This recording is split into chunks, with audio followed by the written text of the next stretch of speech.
Marina waltzes into the diner, keeping the door open for me as we scurry in from the breezy entryway. Immediately, she is drawn to the claw machines in the corner, filled to the brim with non-specific and unlicensed stuffed animals. Her eyes glitter as she tries to get me to notice the glass box of wonders. Coming from anyone else, this action would be subtle, maybe a few quick glances at most. Coming from Marina, not so much. Instead, she repeatedly swings her head in the direction of the machine, like she's trying to form a gigantic crescent moon with her neck. But I know Marina well enough now. Well, enough to know exactly which one she wants. Snuggle typed between a fuzzy ball of googly eyes and a lion with a crown lies to the Holy Grail. A gray wolf with a polka dot bow tie. Oh, that sounds cute. It's very Marina. Yeah. Unfortunately for her, our waitress is already waving us over to our seats. Marina stares into the glass, her foggy reflection lining up with the wolf. Take her hand and lead her to the booth. Once there's some distance between us and the waitress, I'll lower my voice. Don't worry, I'll give it a whirl after we eat. Marina, however, can't take a hint and blurts out a response, alerting every weary soul in the diner. Oh, you actually know how to win at those? I've never been any good at them. A counter lined with jumbo clones turns around and glares at us before shaking their heads and returning to their meals. Oh well. Of course I do. You know how many times I went to these diners as a kid? When you eat at the same place almost every day, you get good fast. Wow, you're like a claw goddess. Damn right. Marina ogles me like the claw goddess I am as we take our seats at the booth. I gladly accept her glory and praise. The waitress flops the menus on our table and silently waits for us to order our drinks. Just coffee for me. With her eyes glazing over, she turns to Marina. What kind of shakes do you have? The waitress reaches her wrinkly hands across the table and tosses the dessert menu in front of Marina.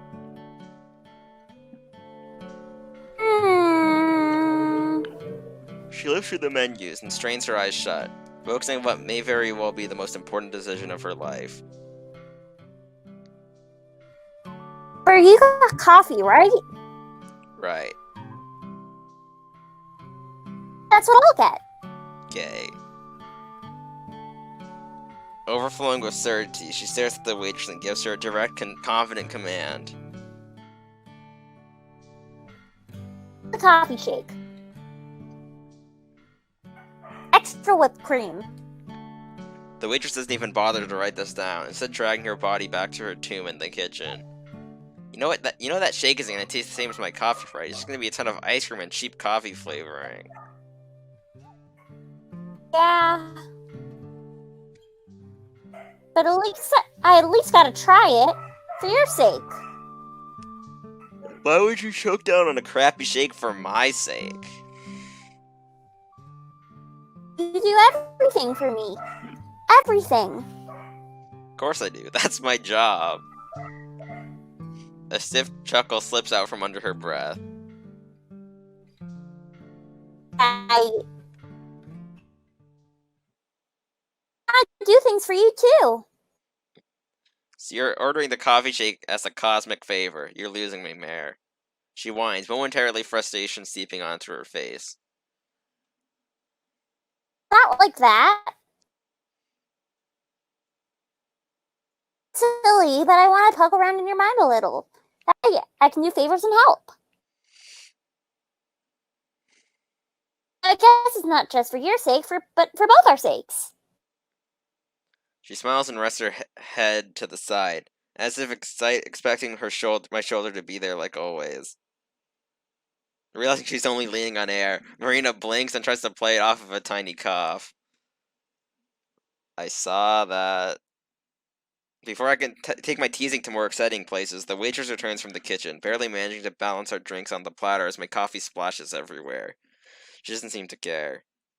She places our drinks on the table, then limps out her notepad and pen to take our orders. Thanks, but I'll stick with coffee. Marina is too distracted by the shake to notice. Her eyes climb up the tower of extra whipped cream as it twirls to the ceiling, rivaling the thermometer outside. Snap 2, what do you want? She opens up the big menu and flips through the pages, multiple times, front to back, side to side, even upside, repeating the process every time. Before we miss the festival, Mare. I know, but there's so much to choose from. Gotta be picky. You don't have a problem with vacuuming up everything at the buffet. Marina drops the menu. If it were a few pounds heavier, I'm pretty sure she would have dropped it on my feet. Handing the menus to the waitress, she leans over the table, inches away from her face. She places her order. Her pupils burn with intensity. Oh, the pancake sandwich. Sounds disgusting. Dead serious. The waitress wobbles away, somehow not collapsing on her way back to the kitchen. I try not to burst out laughing at Marina, but it doesn't work. The cracks are showing. Stilted snorts and spurts of snickering keep leaking out. Marina's cheeks puff out, getting brighter as I bubble over. You have to tease me about everything, Amber. I break. My laugh echoes across the diner. Again, we're met with glares, but I don't even care. Fine, maybe I won't share the treasure with you after all. I wave off her empty threat and settle down. I'm sorry. It's just that... Done laughing, I rest my chin on the table and start fumbling with the salt and pepper shakers. That's what Gramps used to order, all the time. Marina has already reverted back to her usual self, watching me pass the salt and pepper back and forth, like she wants to join in too. It's so weird, just two huge pancakes with eggs, bacon, and ham smashed in the middle. Things drenched in syrup. Sounds super tasty, though. I chuckle and slide her the pepper. I'm sure you'll love it. Now it's just the salt shaker sliding between my hands. He never eats the eggs, always just passes them on to me. They're so gross, just scrambled and cold and sticky. I always tell him no, but the dork just laughs and says he's gonna keep egging me on. Every single time. Marina laughs at the stupid joke. I laugh too. We would just end up bringing it home in a box, and when it went bad, he would just take it out of the fridge and say, "That's all, yolks," like it's the most clever freaking thing. She laughs even harder at that one. I think I do too. Keep my eyes focused on the shaker, sliding it faster and faster. When we go home, you two really need to get together and... Fuck!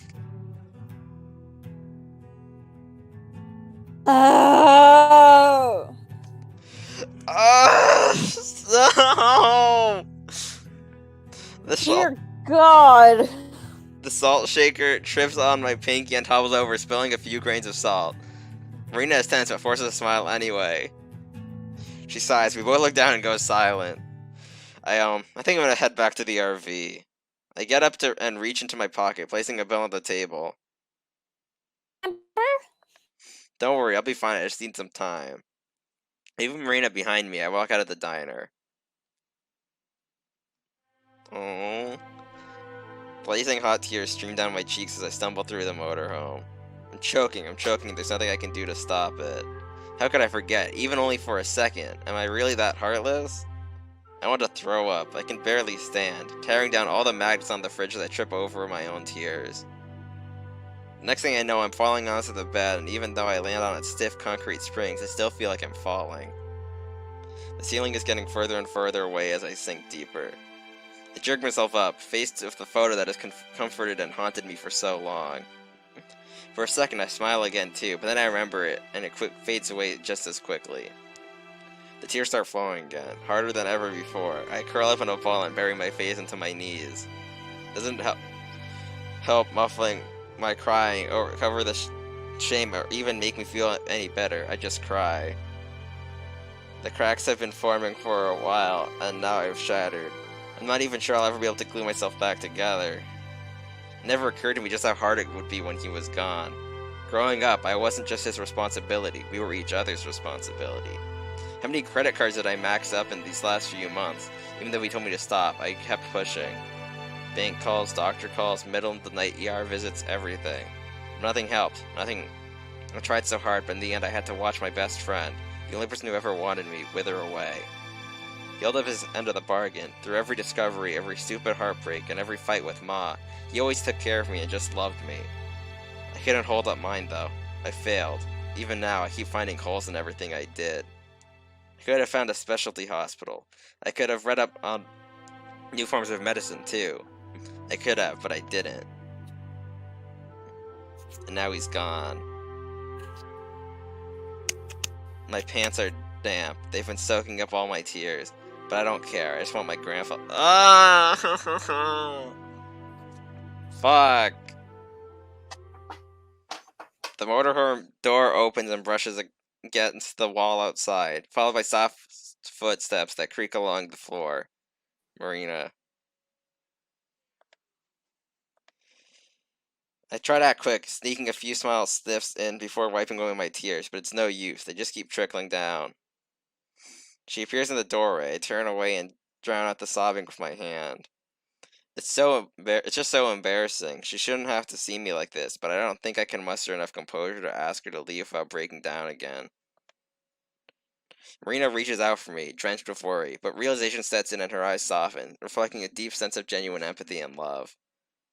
Silent, she sits down next to me and wraps her arms around my head before I can squirm away, cradling me on her lap. She caresses my hair and cheeks with the tips of her fingers. My crying stops as I process it all, feeling nothing but her softness embracing me. Marina begins humming, gentle and breathing. I recognize the song instantly. It's from Gramps' favorite tape. She probably doesn't know the significance behind it. I've never even told her, but she remembered it. After all the times I've looped it, she remembered. The tears come back, but quieter this time. She keeps humming regardless. It's a little choppy, her voice breaking off in some places due to the lack of air, but I adore it all the same. I cry and I cry and I cry, letting myself go for the first time since it happened, all while listening to her hum, hiding in my warm, safe bubble of Marina bundled tight around me.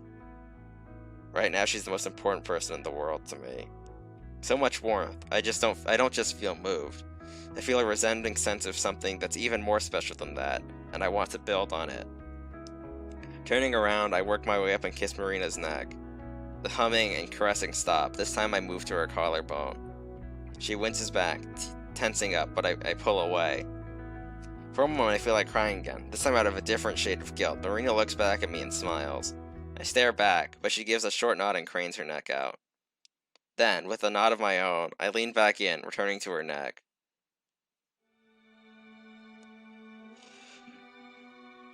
Oh, fuck. That was a lot. You thought it was gonna be fun. You thought it was just gonna be fun tourist trap stuff, but nope, it's grief. The glow from the half-open skylight creeps in from above and shines down a strand of light onto the blanket. It divides the bed in two and slowly spreads across the room, casting off the morning shadows. My palm is warm and sweaty. Moving my fingers reveals my hand is still interlocked from Marina's. She never let go. I turn over and face her. She's still sleeping, curled up on her side and laying on her arm, just so she can keep holding my hand. Soft and rhythmic, her breath brushes against my face. If I could, I'd watch for hours. Trying not to wake her, I unchain my fingers, wiggling them until the numbness sets in and pricks away at my sleeping hand. Marina's nose wrinkles and the steady breathing stops. Swallowing, her eyes flutter open and smiles. The day's first word slips out of her with a yawn. Morning. Sorry, did I wake you up? She snuggles in closer and takes a deep breath, keeping her wide eyes on me. You okay? After the fire wave, Marina seems unsure for a bit, but when I look at her now, none of that is there anymore. She's completely trusting. It's a little terrifying that I gained the trust so fast, especially since we pivoted around each other for so long. That kind of trust, that kind of responsibility, is a very special thing. I had it with Gramps, and now Marina has given the same thing to me. From taking her to a gas station, finding treasure, and even fending off weirdos, she's put her trust in me to be responsible for all of it. Sometimes I wonder if I deserve it. Sometimes I have moments where I know I don't. Like when I can find some lousy treasure, like when I'm not able to help her out of a jam, like when nothing I do can save someone no matter how hard I try. Like when I just can't function, like last night. Marina picks up on my silence. Her expression fades from the trust to concern.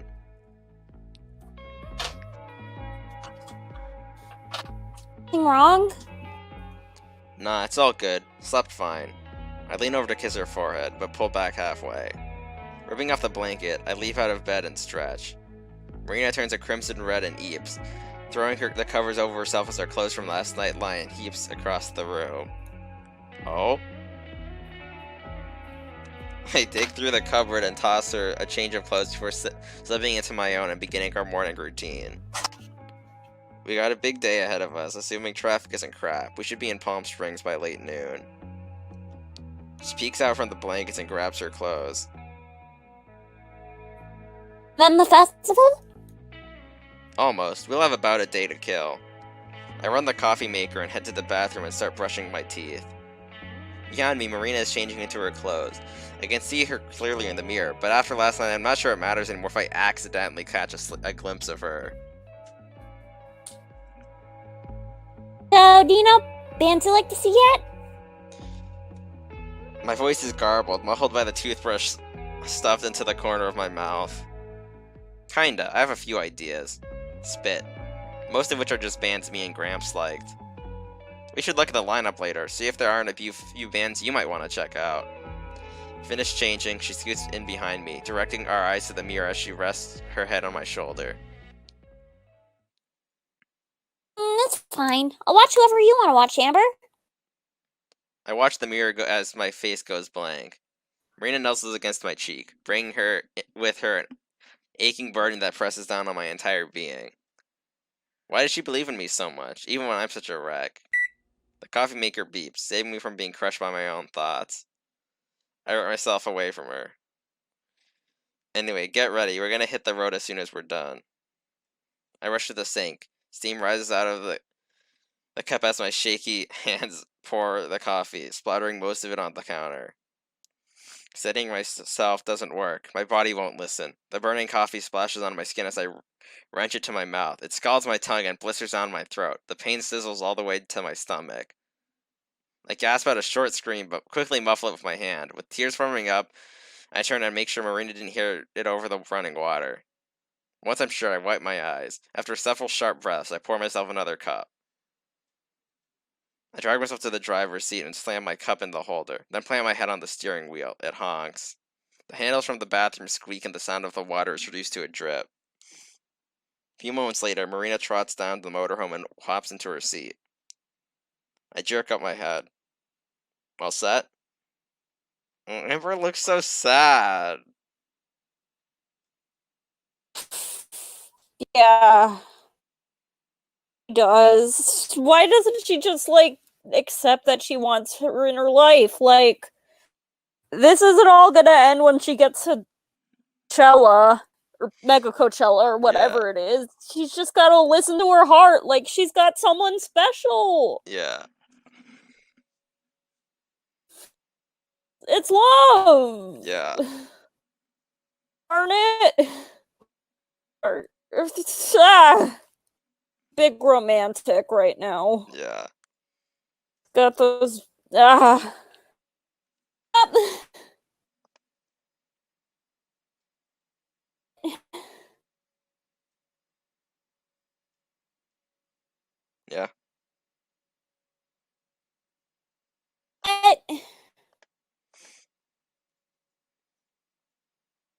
Sure nothing's wrong? Forcing a smile, I turn the key and put the RV into drive. Don't worry, everything's fine, just a little tired. Marina studies me for a few seconds, then shrugs and looks out the window, happily staring at the giant thermometer outside. I pick up Gramps' favorite tape and put it in the player, still staring at Marina. Frowning. Exactly what happened to Steven Universe. Oh my god. Like, seriously, this is what happened to him. He, like, bottled up his feelings so much and, like, boom.